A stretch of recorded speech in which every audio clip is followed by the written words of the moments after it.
You know, we didn't start off with a business plan, we didn't start off with a risk register or anything like that. We just kind of went for it. We tripped up along the way, but we kind of just learned from it. That's kind of how Te Ara Rangatahi has become what it is today.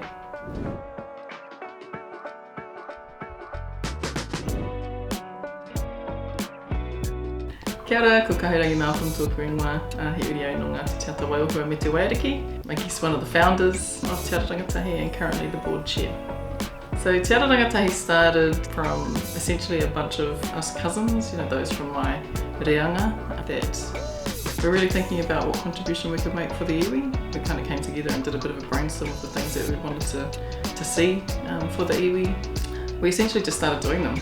That's how Te Ara Rangatahi started, was we had these bunch of ideas and we wanted to make them happen. We initially just started by doing essentially a raffle, and that kind of gave us our first bit of cash, which was about $200 to get going. And when I got the Vodafone World of Difference Award, it meant that I could essentially quit my old job and focus on Te Ara Rangatahi full time and get staff and start to build programs, create a bit of structure around what we wanted to see and what we wanted to do.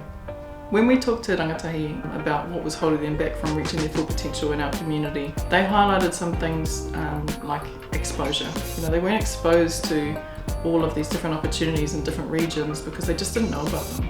What we thought was, how can we create a program that would make a real difference for them in their journey, so that they could set some goals, they could see role models that looked and sounded like them, and they're exposed to opportunities within our community but also outside of our community.